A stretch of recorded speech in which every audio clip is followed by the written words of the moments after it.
Wholesale Hotline, where we cover everything to do with wholesale real estate. I'm Jamil Damji. I'm Brent Daniels. And I am Pace Morby. And together we cover the most important parts of wholesale real estate. Lead generation. Conversion of sellers into contracts. And dispositions. Guys, remember when you're watching this show, do us a favor and squad up in the comments. Make sure that you are liking and subscribing to the YouTube channels and in the Facebook group Wholesale Hotline.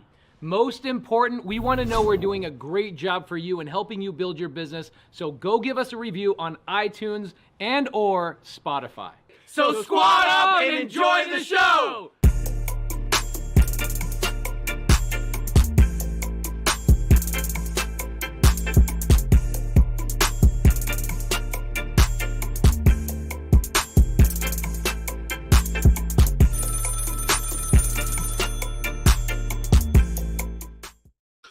Welcome to Wholesale Hotline number 174. Let me get let's get Jamil on here. Here we go. How are you doing, brother? Awesome, bro. How are you? Where are you located? I'm in Idaho. Awesome. How is Idaho? Boise, Idaho. It's great. I'm at the Circle Real Estate event put on by Brittany Arneson and AJ Osborne. Phenomenal lineup over here of people. Spoke today. Pace spoke yesterday. I think he's already on a flight home to Phoenix right now. So unfortunately, we won't have him here with us today, but happy to be here. I got to see Carly, our wonderful Carly, who helps us so much with Wholesale Hotline. I met her here in person again. So I've met her before, but it was just nice to see her again out here. Idaho's great. And there's a place here called Barbacoa in Boise, Idaho. You guys all know that I love chicken wings. So this place is incredible. They fry the wings, Brent, and then they bring you a hibachi grill. Yeah. That you can crisp them at the table. Come on. I'm like, dude, what is happening? How did this only happen in Boise? Why hasn't this happened everywhere? That should be normal operating procedure for wings. I know what I mean? I agree. It's so, and yes, Julie just said they also have tableside guac, which was also delicious. So, well, first of all, the show does not happen without Carly, so I'm glad that you got to see her, and she doesn't get enough credit from us on a weekly basis, so shout out there. Thank you so much for all your hard work, Carly. Awesome. So wait a second, Jamil, how are you in Idaho having chicken wings with a hibachi grill and your business is just running? How's that possible? Interesting. I was asked that question today in the audience. Somebody said to me, Jamil, when you wholesale, are you basically creating a job? And I was like, well, it just so happens that today we did upwards of 9 deals. Yep. Of which I'm going to make money on every single one of them. That's just my corporate stores, and I haven't been involved in a single one. I haven't been in my office. I haven't been to my office in over a month, Brent. So what happens? Do you just get notifications on your phone? How do you know you have 9 deals sold today? Because I got this really cool thing called Slack. Yep. And I just pay attention. I mean, it's a channel called Dispositions. Yep. And I look and I see, ooh, look at all these houses we've sold today. Wow, how great is that? That's it. I just, from a high level, get to watch and see what's happening. And that's the most beautiful thing about what we do, Brent, is because we wholesale real estate. Yes, this can be a hustle. Yes, this can take time. And yes, this is going to require you to be involved in it. But if you build a business, if you turn this into a business, you can create for yourself a phenomenal lifestyle. Let me say this too. I'm at Brent Daniels' office constantly, and he has a team. He has a team that does the work. He has a team that makes the phone calls. He has a team that's underwriting the deals. He has a team that's dispositioning the houses, right? Brent, of course, is the owner of that business, but it's a team that's helping him accomplish that. And that gives Brent so much time to educate people, to do podcasts, to be able to be in the world so that he can help you guys do what he's doing as well. So, I mean, you've built a phenomenal business. I've been able to build a pretty great business as well. And it's just incredible the freedom that it's given us, dude. Well, it's funny, I was asked by my junior acquisition manager, Chad, who in their prime was better on appointments, Ryan, my current acquisition manager, my closer, or me. And it's not even close. I Yeah, mean, Ryan is Brian's way way more better. talented, and Way better.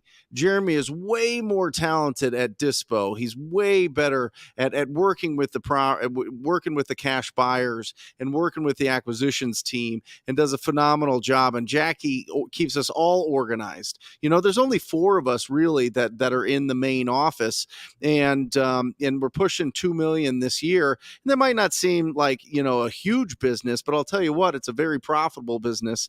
And to be able to build, it's interesting. A business is just a vision that we have, and people want to be a part of it. And I think that's so exciting. You know what I mean? It's just a vision of one or a couple different people getting together and saying, hey, this is the impact that we want to have in the world. And this is how we want to live our lives professionally. And then you just get to design it yourself. I mean, it's the craziest thing ever, isn't it, Jamil? It's beautiful, dude. It really is. And it's the biggest blessing I can say outside of my friendships with you and Pace. Wholesale real estate and being able to earn money in the way that we earn money is by far one of the most incredible blessings that we've ever had. And it's just it's phenomenal, dude. It's magical. I'm in Idaho right now. Yeah. I've been speaking all day, and we made a tremendous amount of money today. And I got to talk to people. This audience was so great, dude. Like, there were such wonderful humans in that audience. So many people that were truly, you come to an event like this because you care. You come to an event like this because you're committed, right? You're committed to your craft. You want to learn, you want to network, you want to meet new people. You want to see who's who in the zoo. Who are the people doing self-storage? Who are the people doing good multifamily deals? Who are the people doing creative finance? How can I connect with those folks? And you get to sit in these rooms and sit at these tables. They have these setups over there. It's like 4 or 5 people to a table. Every person in that room sitting at your table is somebody that you get to do business with. Yep. They all paid money to be sitting in there. Not a single one of the people in there is a mooch. I love it. Well, and that's why I love wholesaling. I mean, listen, you can go into a room and you could provide value and find deals for anybody depending on what their exit strategy is, whether they want to land to build self-storage, whether they want to own multifamily, whether they want to just flip properties, whether they want to BRRRR or do Airbnbs or whatever else. We get to go and find all those deals, Jamil. I mean, that's the best. I mean, you talk about sitting back and watching and seeing all the different strategies and not having to pay the stupid tax by trying it yourself until you really feel comfortable understanding, where some of the tripwires are and where some of the, rocks are that you can crash on. You know what I mean? You get to see that. And I think that is fundamentally why wholesaling is so powerful and why it should be the foundation of any real estate entrepreneur. I truly believe that. I agree. And it comes down to conversations and offers.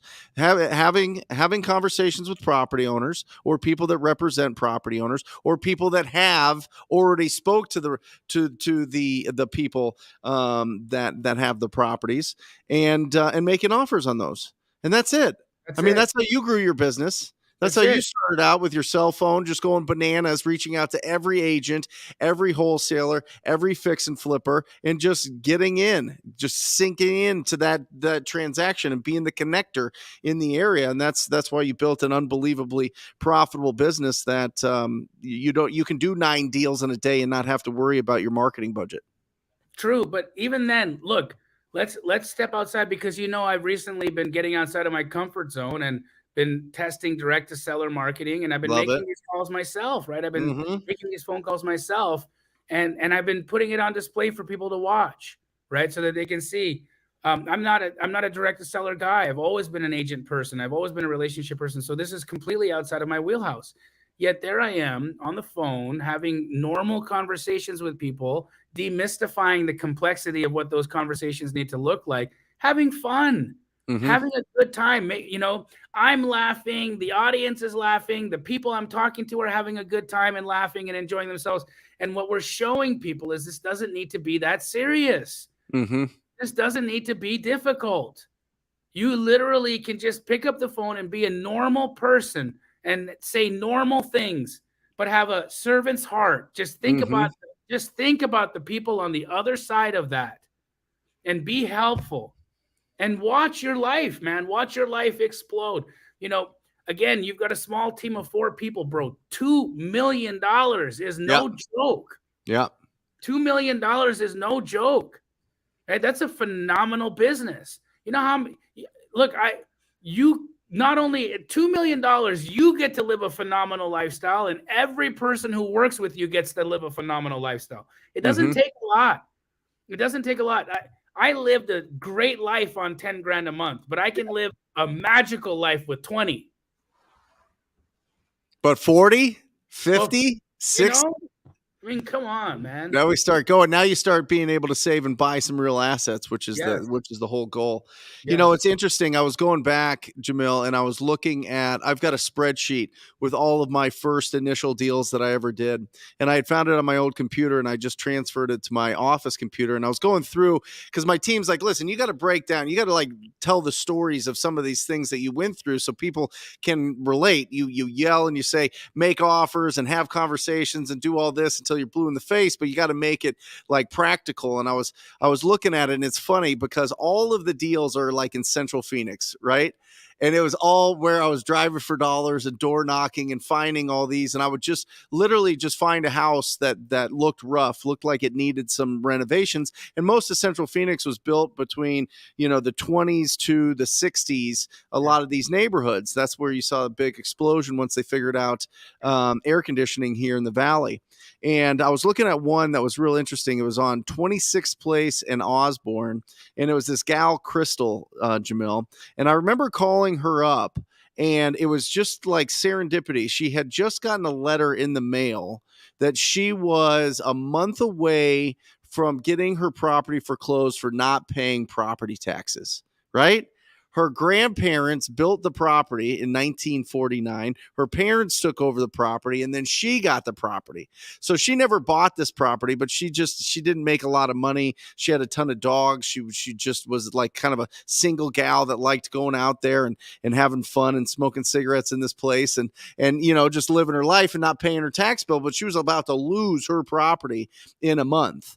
Right. And I just, just working through that and having those conversations. She didn't want to put it on the market. She was embarrassed that she never upgraded the property. She didn't want her dogs, to bark at everybody. She was embarrassed that there was so much cigarette smell in the house. And so she just wanted a clean, private offer. And I'm telling you guys, this happens every second of every minute of every day. Is people want a private sale. They don't want everybody to come through their house. They don't want pictures of their property on the internet. They just want to get rid of the property, and they want to have the speed and convenience of that, and they're willing to give a great price because of that. And then I got that property for $100,000. I sold it to my buddy Mark Lund, who's a builder, for $110,000. He added 1,000 square feet to that, and then sold it to one of my best friends, Danny Greif, and he lived in there for years.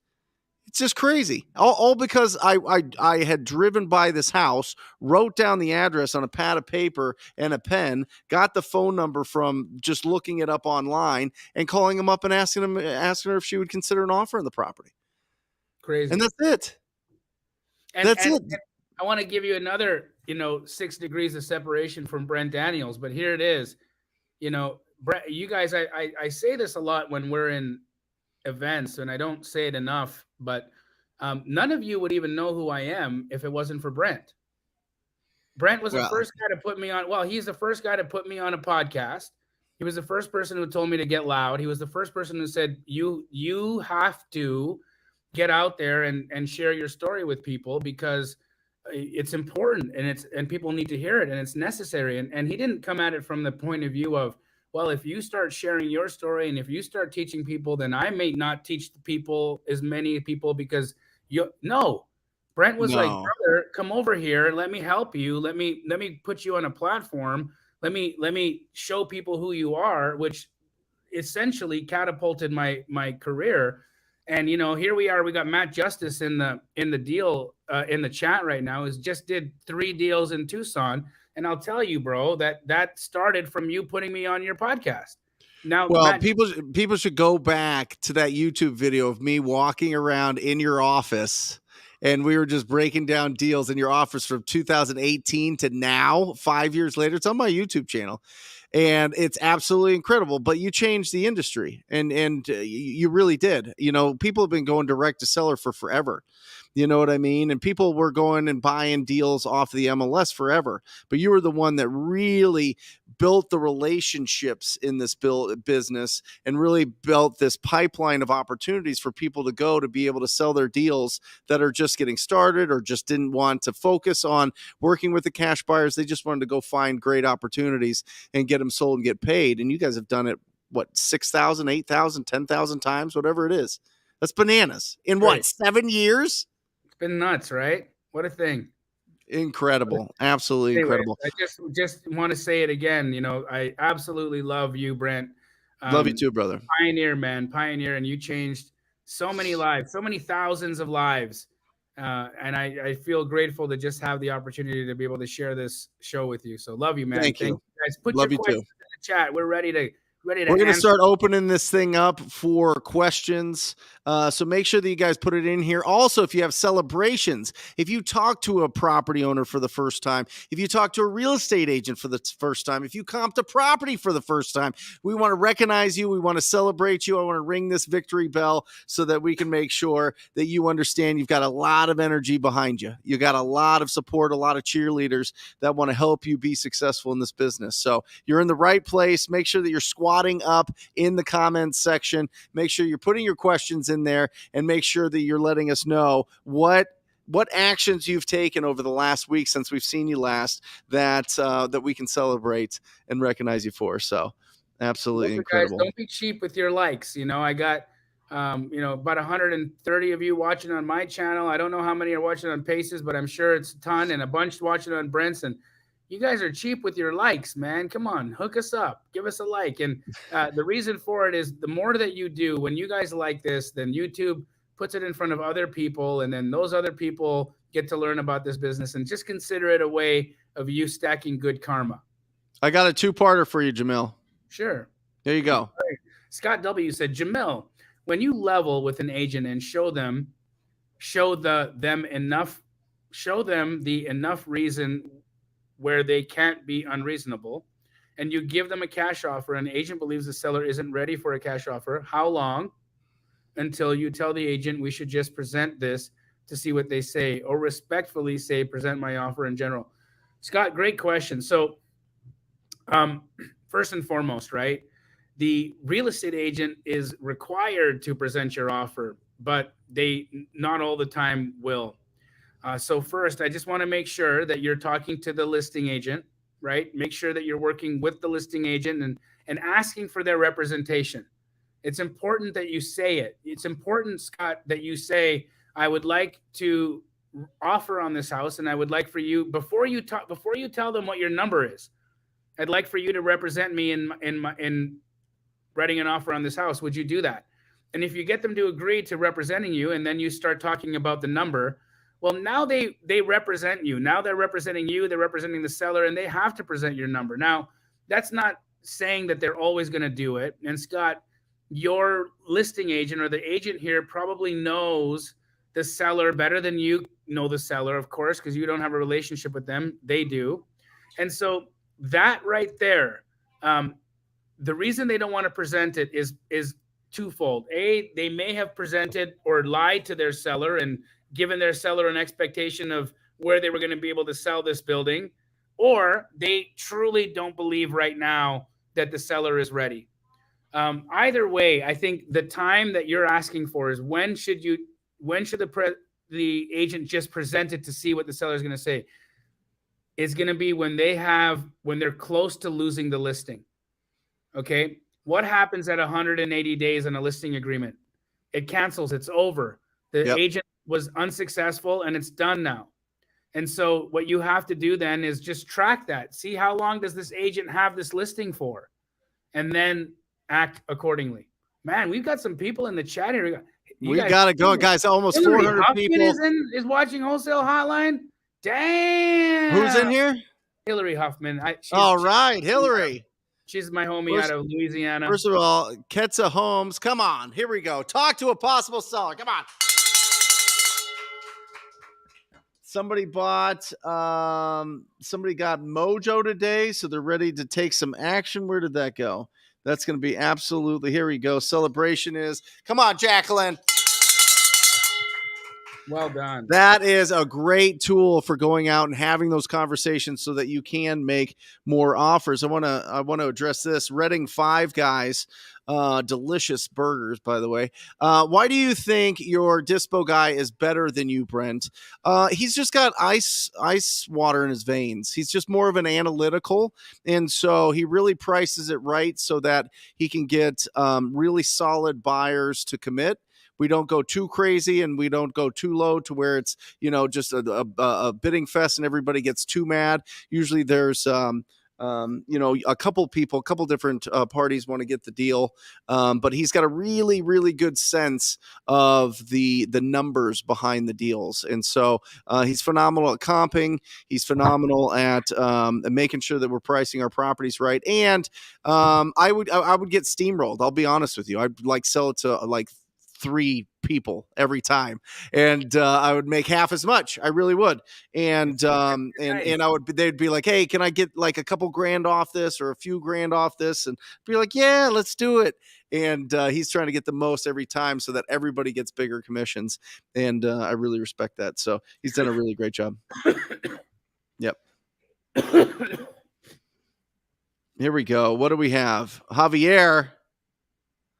I locked up an agent today that is going to send me distressed properties. Come on. Let's go. Now, Jamil, give him some guidelines here on and maybe you already know Javier, but give him some guidelines just in case for everybody else on how to make sure that agents know what properties to send you. So yeah, Javier, I have a document called the 12 agent traps. Okay, the 12 agent traps are incredible because even though you think the realtor knows what you're asking for, there's a really good chance they're going to get it wrong. In fact, there's a 1 in 12 chance they're going to get it wrong. There's an 11 in 12 chance they're going to get it wrong. There's only a 1 in 12 chance they're going to get it right, because 11 out of 12 times you fall into one of the agent traps. It happens. It happens. So first and foremost, when you're doing agent outreach, you want them to send you houses that haven't been listed yet, that are in original condition or needing work. And guess what they're going to do? They're going to set you up on a drip campaign, and they're going to send you houses that have been listed. So they didn't listen to the first part. I'm looking for anything that hasn't been listed yet, that's coming to market, that's in original condition or needing work. And so that's where you're going to have issues. Second, they're not going to hear the part about you looking for houses that need work. And they're going to start sending you listings of beautiful homes. They're going to start sending you beautiful properties that they're going to just want you to buy, that aren't going to be a part of your investment strategy. And then they're going to try to sell you on some garbage like, oh, this would make a great rental, or this would be a great Airbnb. And they're going to try to start inventing what your business model is. So I'm not saying this to discourage you. I'm saying this to say to you, congratulations for getting one agent to say they're going to send you houses, but I want you to get 50 agents, 100 agents, 300 agents, 5,000 agents to say that. Never rest on one person. That's where people get it wrong. They're like, whoo, all right, I'm done. I got an agent going to start sending me off-market houses, or going to start sending me distressed properties. I'm done for the day. I'm done for the day. But no, it's not, brother. You got to keep pushing. You got to keep going. You got to keep going. You got to keep going. They're never going to be able to satisfy your appetite when you're a wholesaler. Okay? Imagine if you're a wholesaler, you got to think of it this way, okay? Basically, you're Jamil, and there's a plate of chicken wings in front of you. Mm-hmm. There'll never be enough. Okay, there's never enough houses. There's never enough houses. So good job. If you guys are looking for the 12 agent traps, send me a DM. Nino in my IG will send you the document. I don't have it here. Typically, Bobby would be available in the chat, but Bobby's at the movies with his girlfriend right now, so I can't get it to you. But send me a DM, and I'm happy to send you the 12 agent traps on Instagram. Yeah, and I talk about it with the Rhino Tribe, to find 30 people that'll send you one deal a year. Just find 30 people, and you might have to talk to 1,000 people to find the 30 that know, like, and trust you, that'll send you one opportunity that you can close and make income. But if you make an average 10,000 on a deal, that's 300,000 just from those 30 people every single year. Exactly. And also, guys, don't think that you're exempt. When an agent says to you, I'm going to start sending you stuff, that doesn't mean anything. Right. It means that they're agreeable to working with you, but it also means that you need to follow up with that agent every week or 2 weeks. They're not going to remember to just send you things. You've got to reach out. You've got to follow up. You've got to follow up. You've got to continue doing that work. Never rest. Never stop. Never think that it's going to come to you. Always go after it. Do you have people, Jamil, that are they're full-time wholesalers, but they have you sell everything? All the time. Why would they do that? Because they focus. They're masters at what they do. They love having conversations with agents, or they love talking to distressed property owners. They don't want to do the dispo side. That's just not what they want to do. And just like us, look, we could play the role of, hey guys, we're not going to help you. We're not going to comp your deals. We're not going to do any of this. We're just going to go do the same thing that I'm training thousands of people to do. And we're just going to do it ourselves. And I could acquire every house, and I could dispo every house, and I could make all the money myself. But is that really how business is done? No. In real business, we collaborate with each other. In real business, we scale because we work with each other. And so there's lots of wholesalers, so many wholesalers that they don't care to do it all. I've got one of my students, Ryder Cotton, phenomenal guy. He works out of Tennessee. He even said to me, he's like, right now, I'm making less money this month than I made last month because I finally made the decision that I'm just going to outsource all my dispo. I don't like doing it. Yep. I don't like doing it. I like to do this part of my business. I like to do this part of my business. I'm only going to do this part. I'm going to outsource the rest of it so I can focus on AC. It's smart. Focus on what you're good at. Focus on what brings you joy in life. Focus on the work that makes you smile. Believe me, if you can be happy doing the job, if you can enjoy it, how pleasant are you going to be all day? How pleasant will you be with the people you work with? How good of a spouse will you be to your partner when you're done work for the day? How nice will you be as a parent to your children because you didn't get shit on all day long, or you didn't do something that made you feel like you were doing something you didn't enjoy?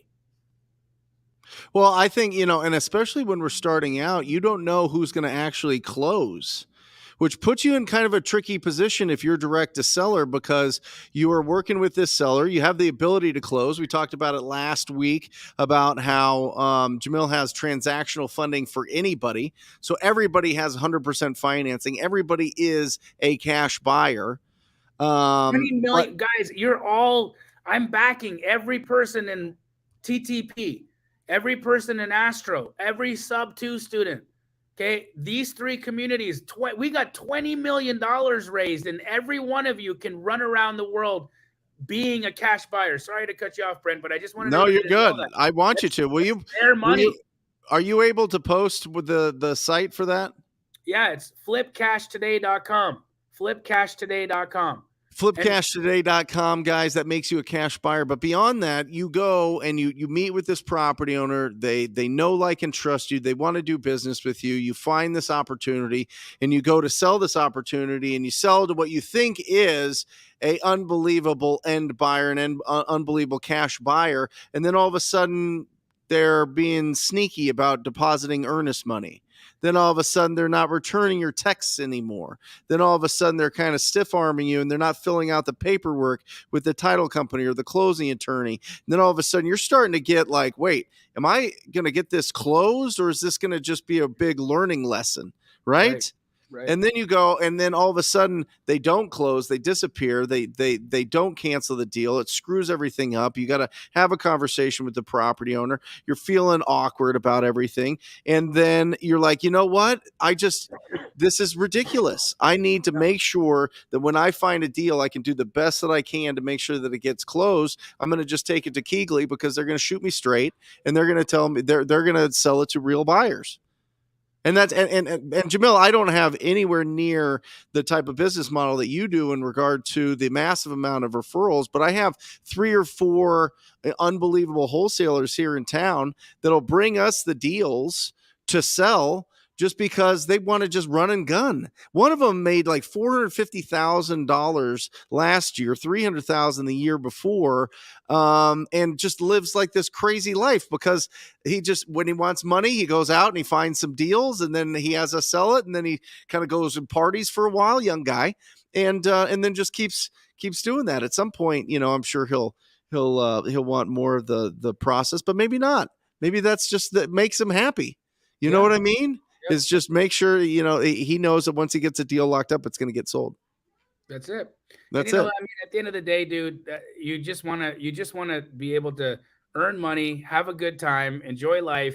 And I love watching my friends make money. I love it when I love doing a deal with you and I get to see your assignment fee on the HUD.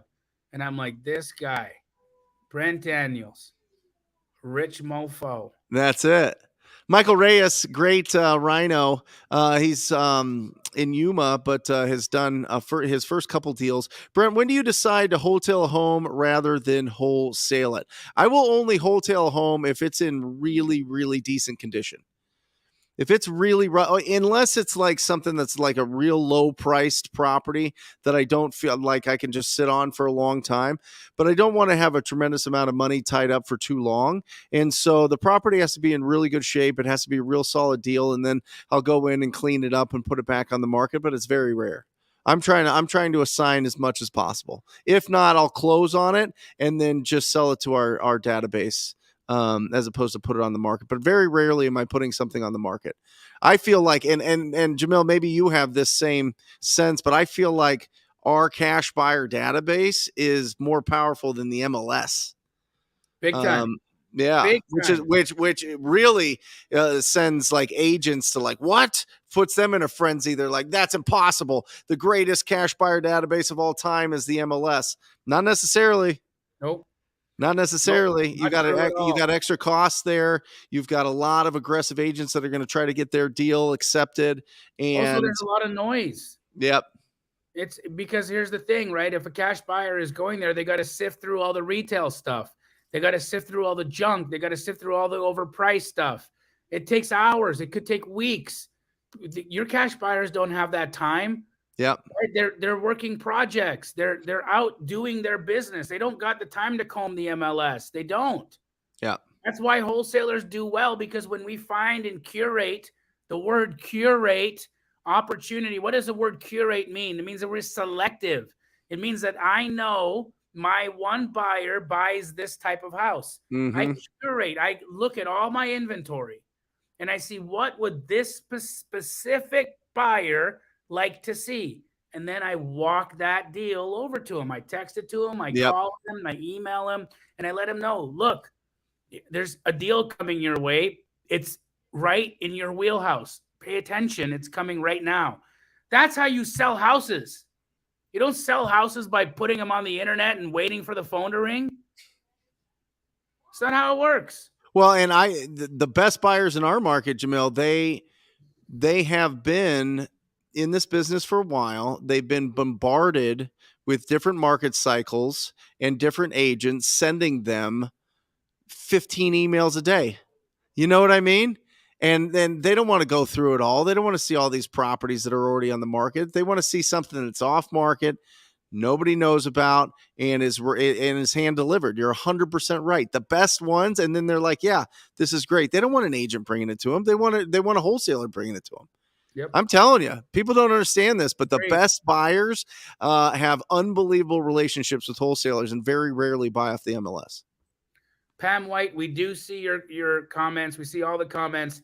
We just don't have a ton of folks in there right now monitoring them. And Bobby would usually respond, but the website is flipcashtoday.com, flipcashtoday.com. And how it would work, Pam, is if you're in a wholesale transaction and you found a buyer already, but say you need to close on the deal, say the agent or the seller didn't want to have an assignability clause, or say you can't double escrow because of the title company or for whatever reason, you would use Flip Cash today to do transactional funding. I'm a transactional lender. Okay, meaning that I will buy the house and then you sell to your buyer the next day or the same day or whatever that looks like. But you use me to bridge the gap. Okay, as a transactional funder, we will help you close the deal and then you resell the deal. Okay, that's the purpose of it. So I hope that explained it and made some sense. Awesome. I just posted it there too. Scott, Jamil and Brent, I know you say don't get too caught up in the analysis, but if I wanted to master figuring out numbers on rehab, how to reach that next level knowledge from like Brent's Rehab Estimator, you can certainly get that. Guys, it's a nice guide to use at wholesalinginc.com. Wholesalinginc.com. There's a ton of downloads there. But go ahead, Jamil. When it comes to Rehab Estimator, Yep. I mean, it's just right now, I've been paying pretty close attention to costs, right? Yep. And what we've been seeing is right now, you for a cosmetic remodel are probably seeing around the $40 a square foot price point, which really helps you do some quick back of the napkin math, right? So if you got a 1,500 square foot house and it's $40 a foot, let's just look at that. What does that equal? If you got a $40 a foot times 1,500, 60 grand. Yep. Okay, that's how much a cosmetic remodel would cost you. And if you want to do a full gut, that means you're doing the roof, you're doing some plumbing, you're doing some electrical, there's some drywall repair. It's a full gut. Okay, full gut's closer to $60 a foot. So you got a 1,500 square foot house at 60 a foot. That's 90,000. That makes sense. So that's what I've been doing. That's what I've been using as back of the napkin math these days. Now, of course, in places like Southern California, it's going to be a little bit more money. Okay. In Southern California, a cosmetic remodel is going to cost you $60 a foot. A full gut remodel is going to cost you $80 to $100 a foot.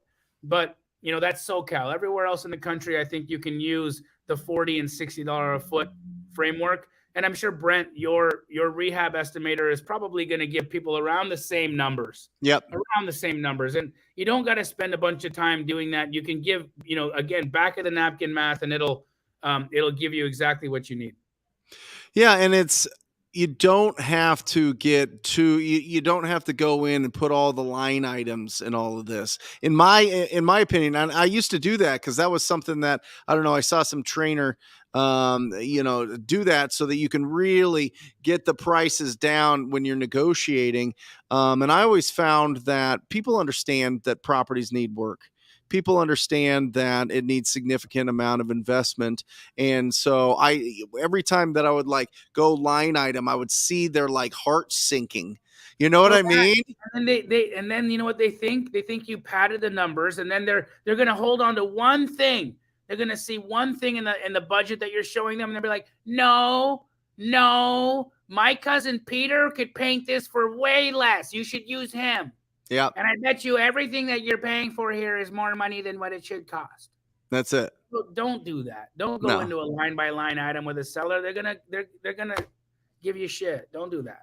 Yeah, and remember this, guys, we're deal finders, not deal creators. All right. You're not going to convince anybody that they're going to sign their deed over to you because of, because of words that you're going to say, or because they think that they just can't handle this kind of rehab type of thing. And just when you go into it, go in the confidence that you're not telling them what they should sell their house for. You're telling them what you can offer. There's a huge difference there. There's a huge difference in, I'm not comping your house so that you know what it's worth. I'm telling you what I'm prepared to offer you. That's a totally different approach to it. And if you have that approach, you're going to have, you're going to get a lot more deals. And two, you're not going to have to justify all of these things all the time. Right? If they want to get it comped, they should talk to an agent, and you should have somebody that you refer them to. If they want to put it on the market and they want to put some repairs into it, or they want to re-rent it out and they want to do all these things, great. It's our job to discover what options they're looking at. If they just want to sell it because they're going to lose it to a tax default and they're embarrassed about it and they want a private sale, boom, here's the offer that I can give you. I can give you $100,000. Then you sell it for 110. Boom, you made your assignment fee. So it happens every day. Deal finders, not deal creators. Just remember that, guys. All right. Couple of things I saw in the chat, guys. So first and foremost, no, it's not a place. Flip Cash today is not a place for proof of funds. If you do want a proof of funds, you can email flipfundllc@gmail.com. Flipfundllc@gmail.com. I put $1 million in an account and I leave it there so that I can provide you guys a proof of funds. So by all means, use it. Flipfundllc@gmail.com. I'll put it in the chat. There it is. Thank you, Brent. So if you guys need a proof of funds, by all means, check out and we can help you out there. There's a question about, can I wholesale before I set up my LLC? What do you think about that, Jamil? Yeah, you can. There you go. Of course, you can wholesale in your personal name, but I would suggest that sooner than later, it's important to get an LLC to protect yourself in case you get sued or in case of whatever happens. It's smart to have an LLC. It's smart to be a real business. It's smart to protect yourself and to think about tax strategy and how you can optimize yourself as a real estate professional and pay less in tax. Yeah. But did you let that stop you from taking action? No. I want you to start. I want you to start now. And if that means you don't have your LLC set up and you got to do it in your personal name, Harry, do it. Do it. That's fine. Yeah, and I think it's just a better look when it's on the purchase agreement to have an actual business. I think that property owners probably expect that, but maybe not. You certainly don't have to. But it's not either or. It's do both. Like, set up your LLC while you're starting to have conversations with people that have personal problems with their properties, right? Just start having those conversations and file get some help filing your LLC. You know what I mean? And then you're off and running. You don't have to worry about it. But I wouldn't be like, all right, step one, do the LLC first, and then I can go and have conversations. Anybody can. There was a comment on here. How do I get my 15-year-old and 17-year-old involved during the summer in this business? What do you think, Jamil? I mean, look, Andy Wrong, right? He's one of my students, 15 years old. He started when he was 15 years old. Do you know what his monthly consistent take home is? 15. He starts at 15. He makes 50 grand a month, $50,000 a month. He's now 17. He makes way more money than his entire family combined. Mm-hmm. He makes more money in a month than his entire family combined. Think about that. And he's young. He's just a kid. Let's give him some, huh? Yeah, just a kid. That's awesome. Absolutely. You can, if your children have if they've got the desire to earn money, if they're watching mom or dad and saying, wow, I want to be involved. How can I do this? How can I make money? Then be so grateful that God gave you inquisitive children. Yeah. That you have kids in your life that are go-getters that want to get it done, and give them an opportunity. Put a phone in their hands. Brent, when we did our golden ticket event, we had a baby there. Remember that young guy? Yeah. Young man. That young man was on the phone talking to people. Talking to agents. The Yeah. first agent hung up on him, and then he called the agent back and said, I think we got cut off. Uh-huh. And she was like, okay. It's like, well, yeah, I'm working with my dad, and he's a young boy. He couldn't have been older than 8 years old. Had a great conversation. You don't got to overthink it. Awesome. Misha, come here. Misha's here. Misha's 17. Misha's 17 years old. Let's see what he's doing. Come here. What are you doing right now? Well, I just started wholesaling with my partner, Aiden. Yeah. And so only a couple weeks ago. Mm-hmm.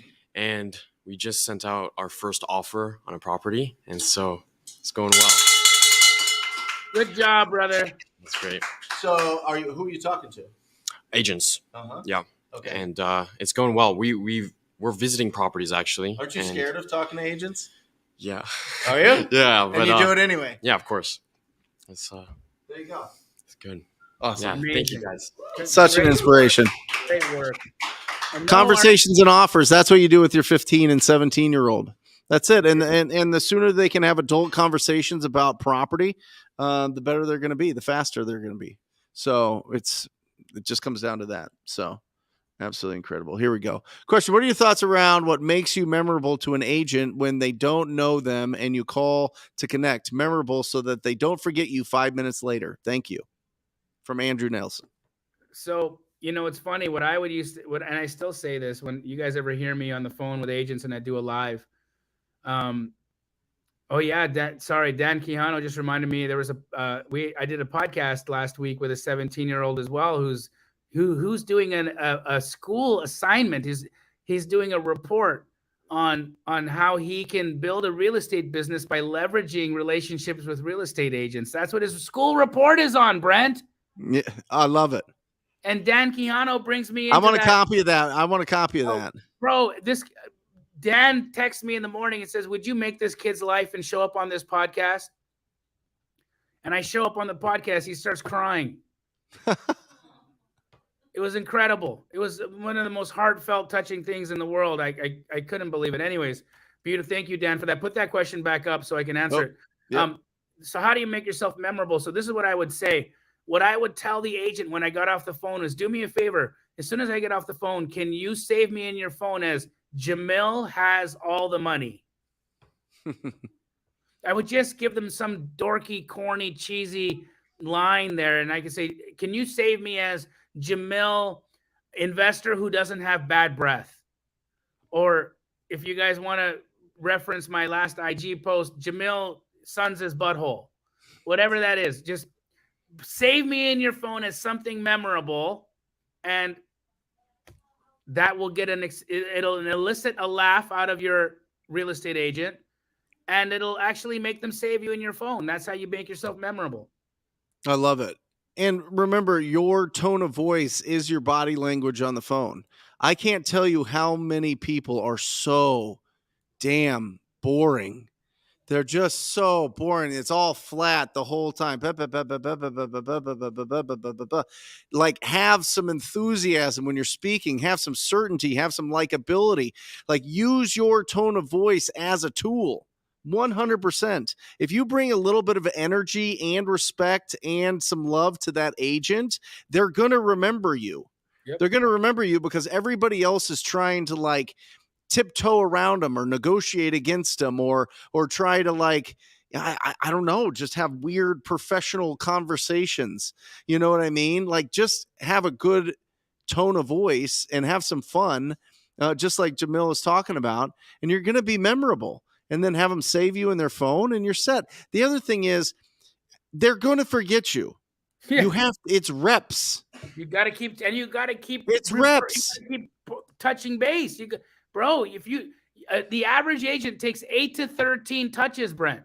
Mm-hmm.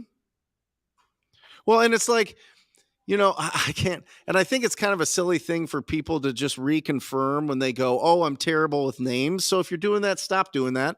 Never do that again, because you'll just keep doing it and it's rude. But, like, they're not going to remember your name. Even if you have them save it in, they're running around, they're driving, they've got 14 other things going on. They've got a title company calling them on the other line while you're talking to them, whatever else. It's the reps in it. You know what? Don't assume that they're going to always remember you until you've talked to them 10 or 12 times. You know what I mean? And then from there, if you're really good at communicating, if you're responding back to them quickly, they're going to understand that you're serious and they're going to want to do business with you. I've gotten so many deals that I should have not gotten, Jamil. I should have not been. I was a lower offer, or I took a longer time to close, or I had never done business with them before. What's that? That one deal with that older lady who just wanted to see you make money. Yeah. She legitimately sold him a house for very little and said, I just want to see you do well. Yeah. Like, cowgirl Fran. Yeah. The world is not full of angry, cheap, greedy, want 1,000% of value people. There's all kinds of circumstances, all kinds of people. So many different types of people out there. Right. We had this one, Nathan. Does a memorandum need to be signed by the seller, or do you even need to disclose to them you may file one? I almost had a deal fall apart because my contract that the seller didn't want it. I'm in Texas. What are your thoughts on memorandums, Brent? Yeah, I don't do. It's in our contract the right to be able to disclose to record them, and the only reason I really put it in there, one, I think it's just smart to have so that they know what they're agreeing to, so you're not just clouding people's title. It's a bad look for long-term business.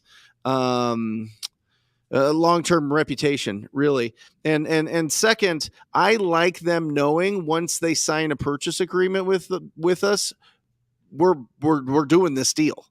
They're not backing out the next day.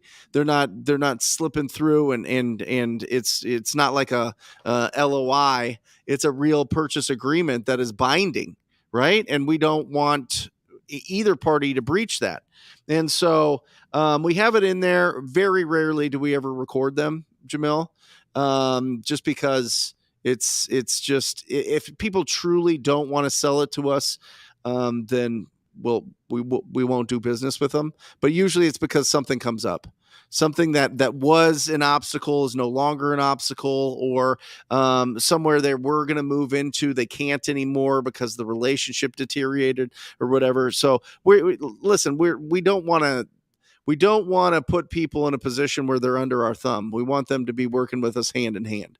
And so we just disclose that we're serious about it. When we commit to this deal, we want them committed to the deal. And so that's really the main point of talking about it. And we go over it on our offer presentation and explain what it is. But it's for people just going out there and locking up properties at any price just to beat everybody else out, and then record a memorandum and cloud the title of the property owner, and then that's your business strategy. You're going to have some problems. You're going to have some big problems. Yeah, I mean, we've got people like that in Phoenix, Arizona. That's their business model, and those people are being investigated by the Attorney General. Yeah. Did you hear that one of their people just got shot the other day? I just heard that yesterday. You know who I'm talking about. Yep. But yeah, that individual had somebody who works for him, and I guess something had happened and the property foreclosed, and they couldn't remove the memorandum in time, and so the house actually got foreclosed on because of this person. Mm-hmm. And so the homeowner found out where this guy's office was and waited.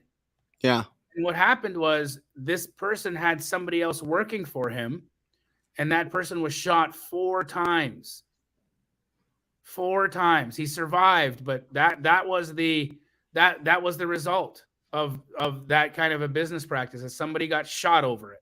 But that's the energy you put out, in my opinion. You know what I mean? That's you talk about the vibrations that you put out. We have to understand what is virtuous, what is good, right? What is going to actually, help the world out. You know what I mean? And so when you're doing that just to be greedy, or just to have kind of like a weird workaround cheat code so that you can get more deals, for whatever reason, bad things are going to happen. It's just going to happen. Look, this person's, I'm not going to say a last name, but this person's first name is Sam, and every one of us in town call him Scam. Yeah.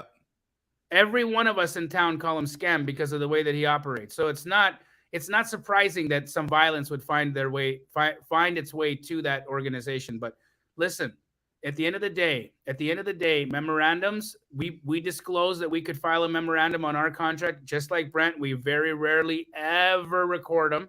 Yep. They're just there to show our sellers that we're serious.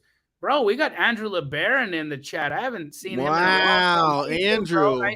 Nice to see you, Andrew. My man. What's up, bro? Good to see you. Crystal asks, how do you buy sight unseen? My partner and I drove a few hours away to see some listings, and we were shocked at the condition of the houses. Pics were not a true representation. Sorry. Pics were so not a true representation. How do you do it sight unseen? Well, I do it a lot, right? Yeah, so me too. So for me, when I'm buying sight unseen, of course, I am going to ask for the most recent photos. And if they send me pictures and I don't trust them, they don't feel like they're, super recent, I'll just adjust my number. I'll ask, I'll say, hey, can I get in before can I at least send somebody out there to take a quick look? Is there, and if I'm getting stonewalled, if I'm getting, nope, sorry, it's got to be sight unseen, not allowed, it can't get you in, I'm just going to adjust my number accordingly. I'm just going to make sure that I'm offering enough to accommodate if the condition isn't what it's being represented as. So Crystal, I just build that into my price. I just build that into my offer. If I can't get in, I'm going to assume it's bad. I'm going to assume the worst. Yeah, Yep. I'm going to assume the worst. Deeds, liens, you can work with TTP, Astro, and Sub2 students without being our student. We're happy to help you with transactional funding. We're happy to give you help you out with our proof of funds. Sorry, we're not trying to ignore you, brother. It's just a lot of comments here, and we're just trying to get through them all. Marcellus Wallace, the best name. I love that.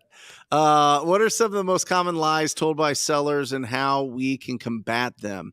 It's really interesting, Jamil. In 2004, September, it was hot.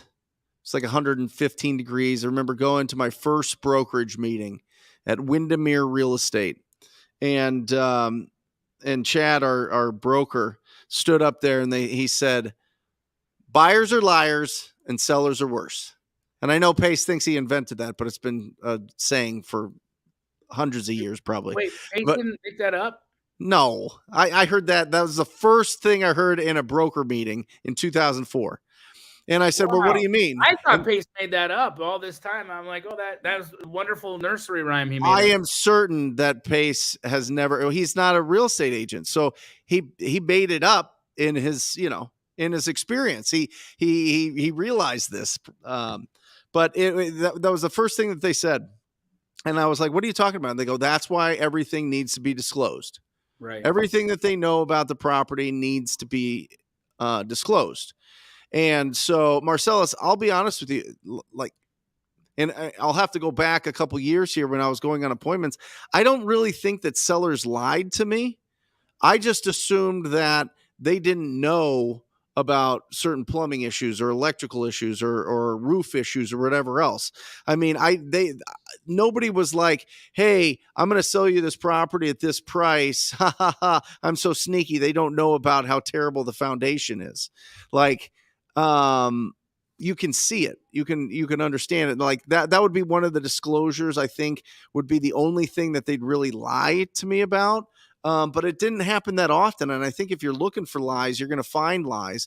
But if you think that people are going to deal with you fairly, you're going to deal with you fairly. And you have an inspection period for that.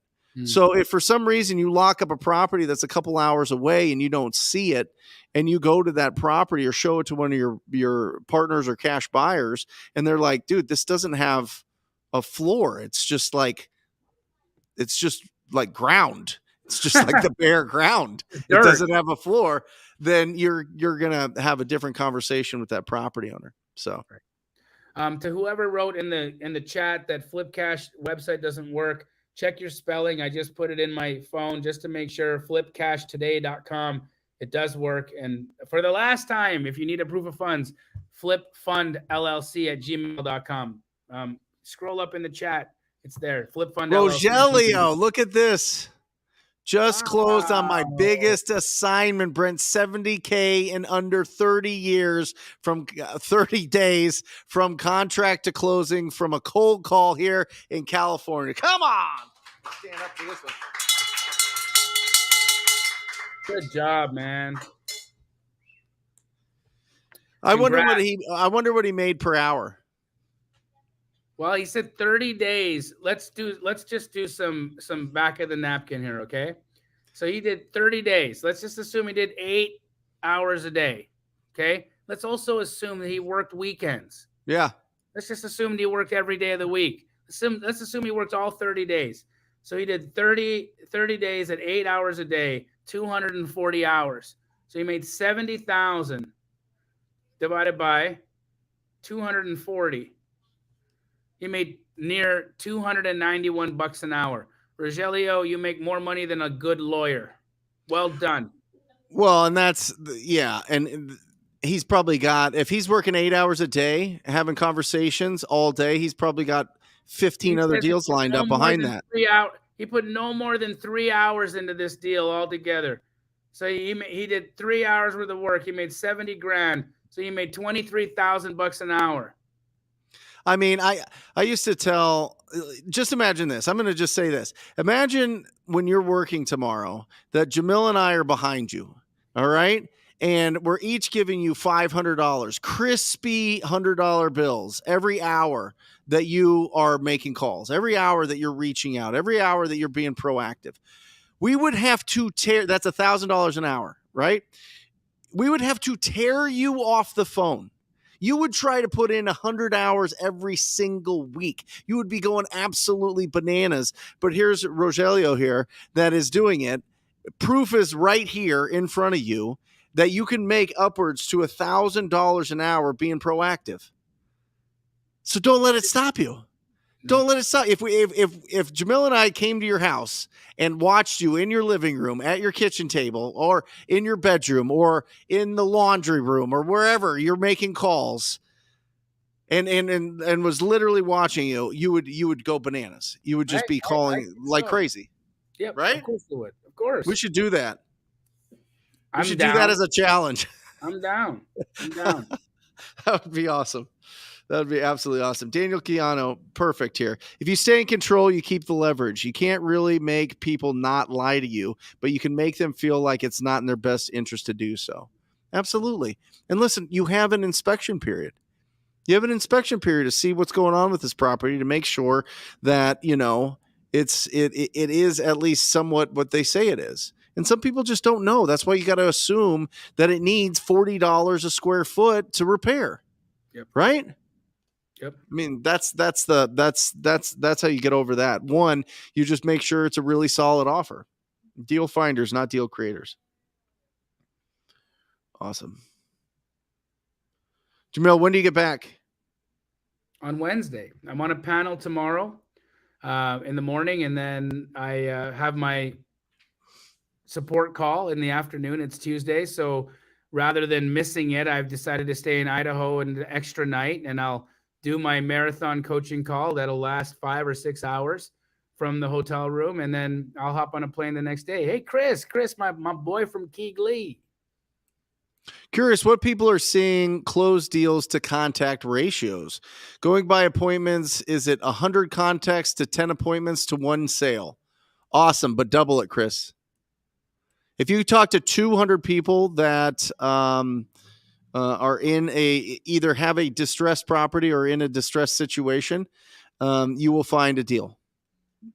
200 to 1, at least direct to seller. What do you think? Do you think a good appointment setter could get out of 200 contacts? How many appointments do you think that would lead to? Well, it's really interesting, Jamil. So there's two ways to think about this. There's one that I have some. I own a franchise, a Joe Homebuyer franchise, and in Utah they go on every appointment.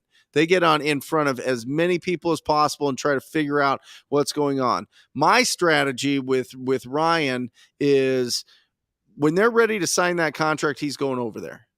When he's laid all the foundational work. That's how I am. I don't like to get in the car and drive unless we're doing business. It is a natural progression of doing really good pre-qualifying and really good lead follow-up.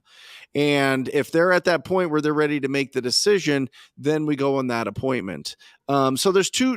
I would test it out and just see which one that you would prefer to do. Some people just like going on appointments, getting in front of people, and just building that relationship face to face, knee to knee. Some people never go on an appointment. Some people do it all virtually. I mean, you've got people doing this business from, Jamil, I'm sure you've got people all around the world, but we've got people in Africa, we've got people in Australia, we've got people in Europe, we've got people in India, we've got people all over the place that are doing this business here in the United States. They've never even stepped foot here. 100%. Right? South Africans, just like you said. I got Swayam. He's in India, bro. My one, he's not even 18 years old either. He's 17 years old. He's working his butt off right now, and I believe he's in Mumbai, making it happen. Our man Joel, when to delegate and focus on our skills. I love this. Go ahead, Jamil. So, delegation is an interesting concept, right? Because you have to delegate a lot. You really have to delegate a lot if you're planning on scaling. Okay, so Joel, I think it comes down to this. What level are you in your business? Where are you in developing your business? I think in the early days, it's all about sharpening your skills. I think it's all about understanding and learning, how do you master the conversation? How do you really do this well? But when you start making money and you start building a team, at that point you have to start delegating. Otherwise, you can't scale. So you got to decide for yourself, what do you want? Do you want to run a business where you're just look? You could very easily be have a $50,000 or $60,000 a month business by making the calls yourself, selling your deals yourself, and doing it that way. You could also have a business where you don't make nearly that much, but you've scaled a team. I'm telling you, it's not always the right thing to have a big team. It's not always the right thing to have a huge business. It's not always the right thing to delegate so much to so many people that you're out of your business. It's not always the right thing. You've got to decide yourself, what do you want? What are you trying to accomplish? Yeah, I think that if you start with that seed, and we talked about it early on, that a business is just one person's vision or a couple people, partners' vision of what they want to accomplish, and have a goal and have a mission to be able to do that. And if you're have this vision and this mission, but you're not willing to do the work, then in my opinion, you're going to get C or D or F talent, because they're just going to want the paycheck. They're just going to want the hourly pay, the VA type thing, or somebody that's interested in being a real estate investor, and they're going to get whatever information you have and then bounce. You just have lower quality talent attracted to you if you're not willing to put in the work yourself. You're like, oh, I just think about things. I don't do things. Well, guess what? People that just think about things and don't do things can't lead. Right. And that's really what delegation is. You're delegating somebody to do a better job at accomplishing the mission that you have and the vision that you have for your business. That's all it is. So people are like, oh, I want to make a ton of money. I'm going to go hire these people to do all the things that I don't want to do. That's a terrible mission. Why would they care if you make all the money? Why would they care if you get to pay off your debts? Why would they care if you get to buy all the fancy stuff? You know what I mean? Now you have a mission and a vision, and you're willing to put in and build your skills and help them develop as people and challenge them as people and be in a work environment where you're constantly sharpening and you're constantly like being excited and have energy because you're trying to accomplish this goal that you have that's not just making that money. That's when you become a leader. That's when you really start building something special, and that's when people start sticking with you. But people don't do that just because you want to be rich. Do you agree? 100%, dude. Yeah. 100%. Yeah, it's you got to look at leadership. I take a lot of lessons from Pace, right? Yeah. I love being around him in the world, and I love seeing how he builds the subto community, and when you see how the people who are a part of the community will lay down in traffic. They literally they love Pace, right? They love you. They love me because we're a part of his world, right? And so, if you think about that, why? It's because of the kind of leader he is. It's because of the kind of person, just like you. Could you imagine if he never went on an appointment, though, and he never took a seller call, and he never did a deal, and he just wanted to there's no way the people. You got to earn it. Yeah, no. Who would follow him? Who would care? Who would give a crap? Right? They wouldn't. They wouldn't. But you see, look at the people that you see in leadership positions and ask yourself, what qualities do they have? What makes people want to follow them? What makes people want to be in their world? That are the qualities that'll help you build a business that you get to delegate.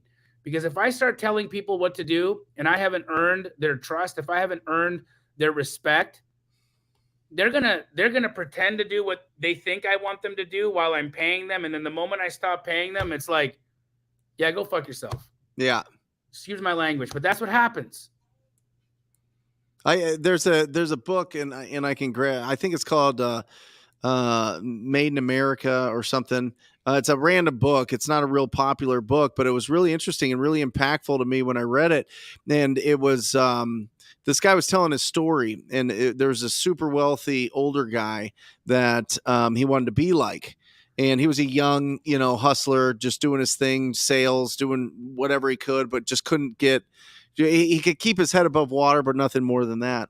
And his mentor would meet him down by the pier and just have a conversation with him. And he said, "Listen, for the next 5 years, I want you to find one business owner, and I want you to work for them, but they have to be an immigrant. They have to be an immigrant entrepreneur that came here with nothing, and they'll teach you everything you need to know about business." Right? They need to be successful, but just throw yourself at it. He was like, well educated. But he started at the bottom and just learned so much from him because they started with absolutely nothing, not even speaking the language, and became wildly successful entrepreneurs because they knew how to really provide the value and to do the work. And I think that that's really powerful. I really do. And so I'll grab that book before the show's over. Sabrina, what positions, acquisitions, dispo do you have on your team? Jamil? I've got a few different types of positions. Yep. I've got acquisitions people. Obviously, they're the individuals that are on the phones, talking to real estate agents, talking to wholesalers, bringing in opportunities. I've got dispositions people. Their job is to talk to buyers and connect the dots and help us sell our contracts. We've got intake systems, and those are the people that help us build our buyers lists. So if you ever come and visit Keighley, you'll see the largest position, the largest department that we have there is our intake systems. And those are the people that build our lists. That's why Keighley is so talented at selling deals, is because we invest so much human resources in creating our buyers lists.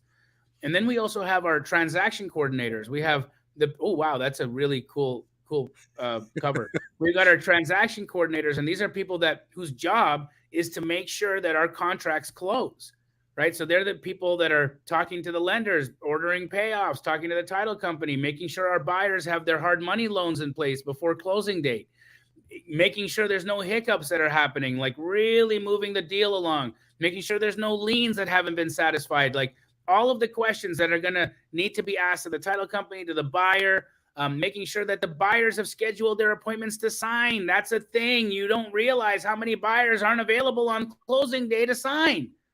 You won't believe how many buyers don't talk to their hard money lender until the day of close because they forget. That's what happens. So we've got our transaction coordinators in there. We have our administrative people in there. I've got an HR department in there. I've got a chaplain in my office. We pay a chaplain. If you are in our office and something's going on and you need to talk to somebody about a spiritual situation you're dealing with, we have a chaplain there. So there's a lot of positions that we have on our team. But again, I have a pretty big team, right? Let's talk about your team because it's a different situation. Yeah. Brent, what do you have? Yeah, so I got Jackie Thornburg. She's the lead manager. She's my operator. If you want to, put a big umbrella on it, make sure that everything is organized, is in the CRM.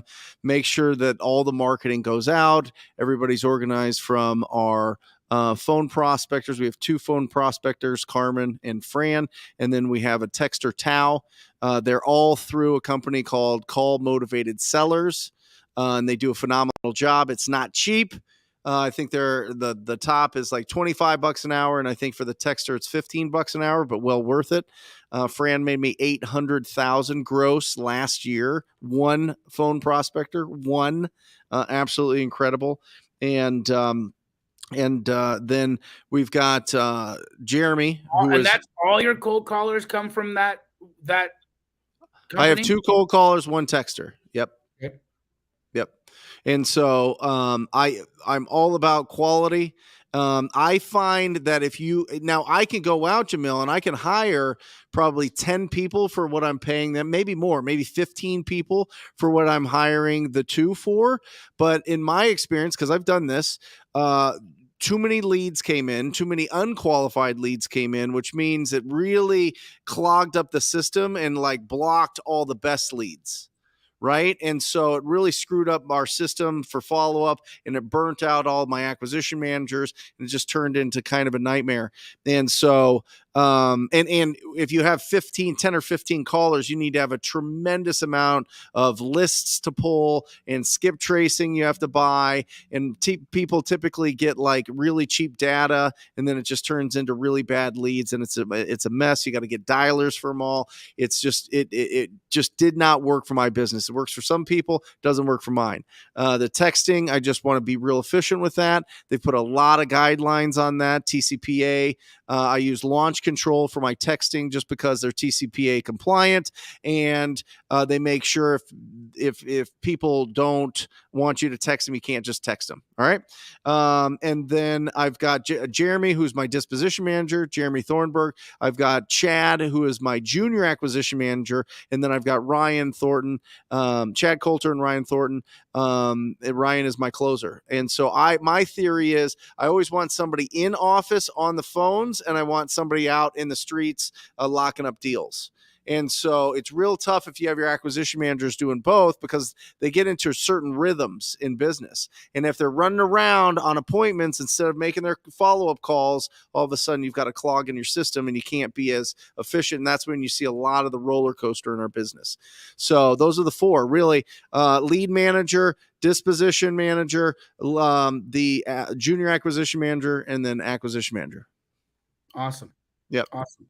And it's cool. And Chad goes on 2 hours every single day live on our Zoom call in our Rhino Tribe mentorship group, just making those calls live so people can see them, similar to what you've got going on as well. But it's exciting. It's really, really cool to have a nice, efficient business for sure. I think the chat's punking me now, because it's like every couple minutes someone's saying, "Hey, I missed that proof of funds email again. Can you give it to me one more time?" I don't know if these guys are making me laugh, or if they're just being funny, or if they keep missing it. I don't know. What is this? How do they get proof of funds, Jamil? Flipfundllc@gmail.com. Flipfundllc@gmail.com. My gosh, you guys, it's so funny. I'll put it in the chat one more time. Whew. Oh, for some reason they can't scroll back up, Jamil. Okay. Is the deal. I got it. Okay. The cold calling again is callmotivatedsellers.com. Here's that book I was talking about, Self-Made in America. Really good, but callmotivatedsellers.com. They're fantastic. Let them know TTP sent you, TTP, or you'll kind of go onto a really long waiting list. So that's awesome. So you're back. So wait, you're on a panel tomorrow? I'm on a panel tomorrow. What is the circle? What is that? Tell me what they got going on out there. Yeah, so you know who Brittany Arneson is. We've had her on Wholesale. Yeah, I know Brittany. Before. Yep. And her and AJ Osborne put on this event out in Boise, Idaho. It's a commercial real estate investing, it's mainly focused on commercial real estate investing, because got it. AJ and Brittany, they both work very heavily in the space of self-storage. And so they both operate, well, actually AJ and Brittany together have a fund where they raise capital for their self-storage projects, and they do a great job. Brittany also raises capital for multifamily investing in buildings that she's buying. And so they've been, it's really, if you're interested in commercial real estate, it's one of the best events that you can go to learn about commercial and how to be involved in it. And then they had me come along because, I've wholesaled commercial deals before. In fact, I've wholesaled commercial land. I've wholesaled a bank. I wholesale multifamily. And you can wholesale the same way as you would wholesale single family residential. You can wholesale apartment buildings, and so, or commercial deals. And so we chatted and had an opportunity to talk about that today. It was a great event, man. I mean, Brittany and AJ do a really, really good job. And it really was just such a nice, intimate group of people that were all working together. So, and I like I said, dude, I like Boise, Idaho. It's the only place that you can get chicken wings that they send you a hibachi grill to your table so that you can crisp the wings yourself. I mean, come on, man. It's so good. Is the sauce already on it, or do you put the sauce on afterwards? It's sauced, really sauced well, and because it's already been fried and sauced, and then you grill it yourself. I'm going back for dinner again. When, tonight? Right now, when we're done with the hotline, I'm going back. Yes, I love it. Make sure you put it on your Instagram so we can see what you're talking about if you haven't already. Zenith asks, what motivated you both to start? Well, Zenith, for myself, when I got started, I was really, I got into real estate by accident. I was looking for another way. I was looking for a way to make money that was going to get me out of my life, get me out of the situation that I was in at the time. I grew up in I grew up in a really interesting part of Canada. No, most people wouldn't think that Canada deals with violence or with neighborhood problems, but I definitely wasn't in the best area growing up. And my mom and dad, I watched them trade their life for very little money. My mom and dad worked so hard. They worked so hard, and really, for what they got in return, it was very little. And that's what motivated me. I knew that I wanted more out of my life. I knew that as a man, I wanted to provide more to my family. I wanted to be able to earn enough money that I could be home with my kids and be able to see my kids. My poor dad, he didn't get to see me grow up. My dad worked 6 days a week, and on the 7th day, he slept. He didn't have a lot of time for me growing up. He didn't, and that sucked. So I was motivated to be able to have a better situation, a better life for my kids, and I've been able to accomplish that, and I did that all through wholesale real estate. What motivated you, Brent? If I'm interested in something, I'm very coachable. If I'm not interested in it, I hate authority. I really do. I have a real problem with people telling me what to do if I'm not interested in it. And I don't know if that's just from being a little bratty kid or where that came from, but I've always had that kind of motor inside that was like, you know what, I'll just find my own way to do things, right? Or I'll find I'll figure this thing out, right? It might be the hard way, but I'm going to figure this thing out. And so the idea of somebody controlling the time that I have on this planet is gross to me. You know what I mean? It's just absolutely gross to me. And I would revolt against it. And it's like, fortunately, I was born in this country, and fortunately, I have the ability for a free market that says if you go out there and provide value, you get earned income on the other side. And with that earned income, if you're being smart about it and savvy about it, you put it into things that aren't used up by yourself, right? You're not the user of it. You're providing it to be somebody else can use it, and that's called an asset, right? And so the ability to be able to control what I do on a daily basis and the amount of value I can provide on a daily basis was fundamentally in me. It's innate. And so I just read Rich Dad, Poor Dad, with a mushy brain, and it took me down the path, and I was like, this is what I want.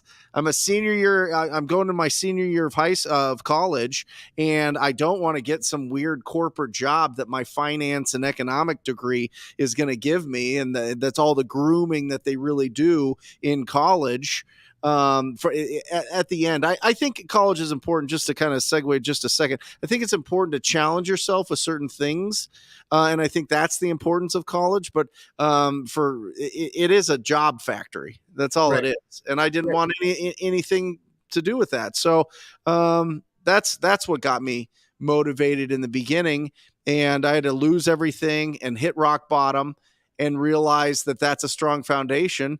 And luckily I was able to find wholesaling as opposed to flipping, as opposed to rentals, as opposed to being a real estate agent, because I get the best of both worlds. I don't have to work for somebody as a real estate agent, and I get to go out and find opportunities and match them up with my friends and sell these properties and make a bunch of money.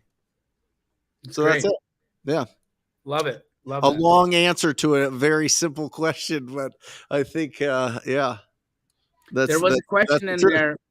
someone asked about the wholesaling laws in Oklahoma. So to my Yes, knowledge, I saw that. Yep. in Oklahoma, you need to have a real estate license in order for you to do wholesale. So you can only wholesale if you have a real estate license, or if you just use transactional funding, you don't have to worry about it at all. I don't understand why people won't just use transactional funding and just stop worrying about the assignability, stop worrying about the legalities.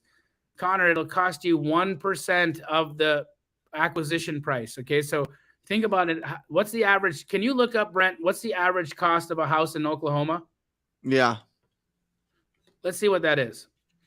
Median sale price? Yeah, the median sale price for properties in Oklahoma. Oklahoma is an underrated market. I absolutely agree. Well, that Connor's a handsome guy. 244. Okay, so Connor, if 244 is the average price, okay, that means it's going to cost you 1% of that. So you'll spend $2,400.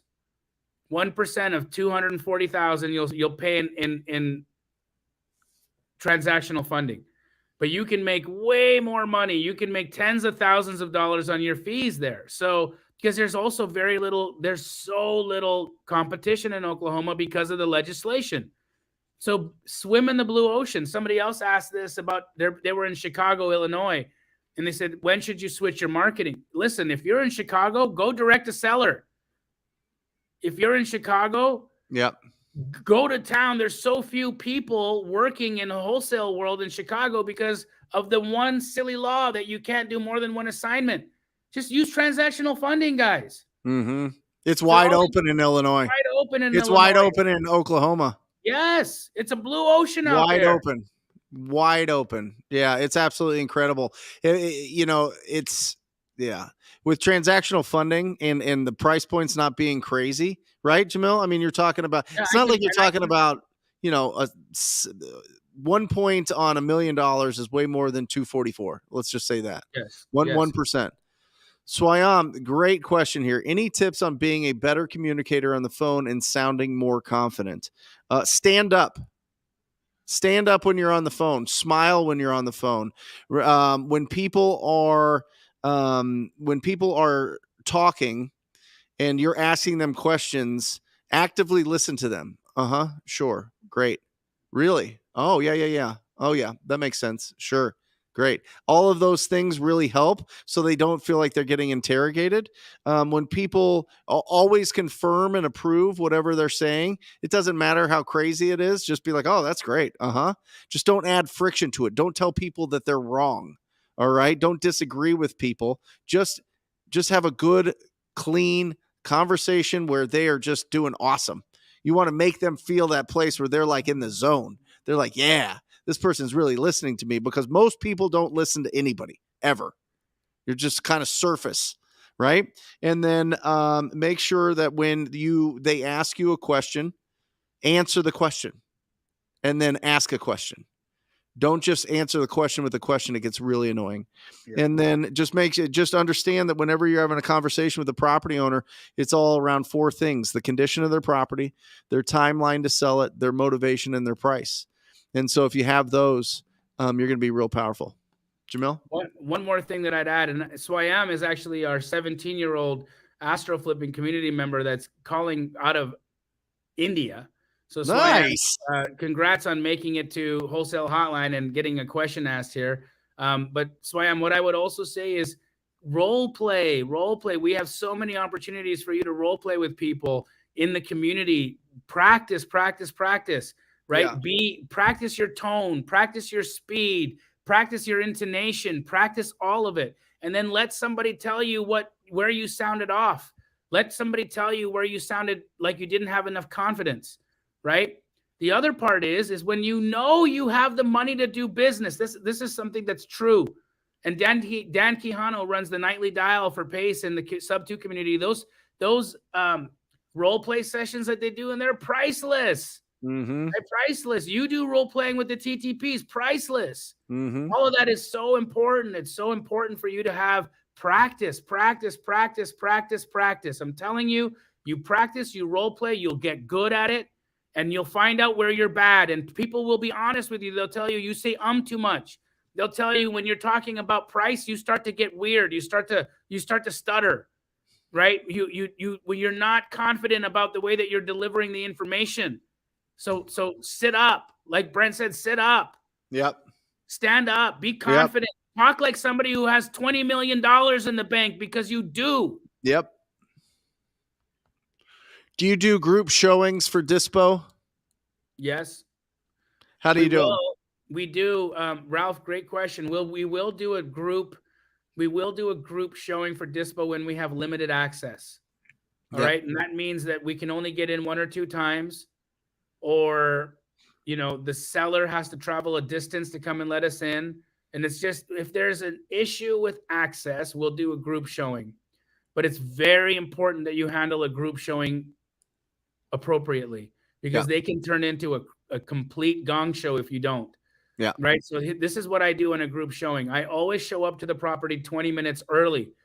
Bro, I'm telling you, that's the #1 cheat code. Show up 20 minutes early, because your buyers, you don't know this, but your buyers are going to show up 10 minutes early, hoping that no one will be there. And they're going to go knock on the door and ring on the doorbell. And they're going to go see if they can talk directly to the seller. I promise you. Yep. That one of those knuckleheads is going to do that. So you show up 20 to 30 minutes early and make sure you beat everybody there. Second, tell every buyer the rules of the game before you get into the house. Okay, so you bring all of your buyers and you have them huddle up around you. Okay, you make sure that you know who's going to show up, what car they're going to drive, and what they look like before you get to the house. And then everybody that you have them talk to you outside of the property, not in front of the seller, not in front of the realtor. And you say, this is the way the showing is going to go down. We're going to go into the property. We're going to look around, and we're going to come right out of the property. While we're inside, don't touch anything. Don't ask anybody any questions. If you have any questions, wait until we come outside, and then you direct those questions at me. Do we understand the rules? If you break or violate any of these rules, you and I can't do business. Is that understood? All right, let's go in together. That's how you do it. You take and control. Bring the seller a treat. You run it like a boss, and they will fall in. They will fall in line. What would you bring? Would you bring coffee, donuts? What would you bring? So you bring him a treat. Yes, if I have a seller who is a little bit testy, what I'll also do is I bring cinnamon rolls. There you go. Cinnamon rolls to my seller, and I keep my seller occupied with sticky fingers. And everybody loves cinnamon rolls. Cinnamon rolls are incredible. They're incredible. Awesome. That's it. That's the show. Yeah. I mean, you nailed it, Jamil. I mean, I would say 85% of the properties we sell are sight unseen, because our buyers know what they're doing and understand the numbers, and they trust us, and we do a really good job with pictures and video. But beyond that, if we do have restricted access, like we haven't even been able to get in ourselves, because of tenants, or because they don't want us to see the property yet, but we've got it under contract, then yeah, we'll do some group showings. And exactly, you got to run the show. That's it. Jamil, you got anything live on YouTube the rest of the week? I had a few people asking, and I'm just going to ask you guys real quick. We haven't had Straight Outta Compton in a little while, because I thought maybe you guys don't like it. So if you guys want to see Straight Outta Compton come back, do me a favor and put a W in the chat. I just want to see it.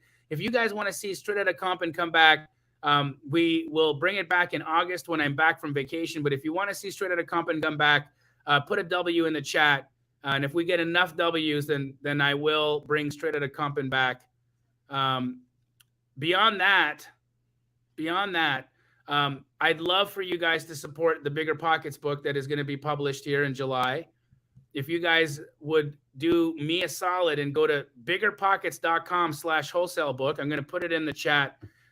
Before you log off today, go check it out. It's www.biggerpockets.com/wholesale book. Why is it important for the community to support this book? I don't care about, I'm not making money on this book, guys. Why it's important for us to support this book? Well, Bigger Pockets was not interested in supporting wholesale for the longest time. And it wasn't until, Pace and I and Brent became part of that world that Bigger Pockets finally embraced wholesale.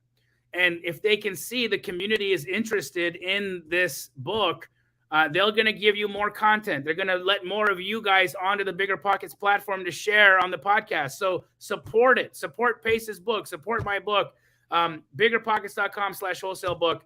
I'd really appreciate it if you guys helped make that book a hit. What about you, Brent? What do you got going on? Yeah, guys, you got to get that book. I mean, it's going to be absolutely incredible. I got a live show, 10 o'clock Pacific Standard Time on Wednesday on the Brent Daniels YouTube channel. We're going to be answering questions for an hour, doing a little bit of training in the beginning and celebrating success. So, if you have any questions from, today till Wednesday morning, jump on. We'll get those questions answered. We love you guys. Thank you for participating and being part of this community. And we love you guys. We'll see you next week. Love you back. Bye from Idaho. Or just say squat up. So squat up and enjoy the show. Yeah. Yeah. Okay. 1, 2, 3. So squat up and enjoy the show. What are you doing? I didn't say nothing. Why? I don't know. Okay. So squat up and enjoy the show. Cool. I think we should use the one where Jamil doesn't say anything.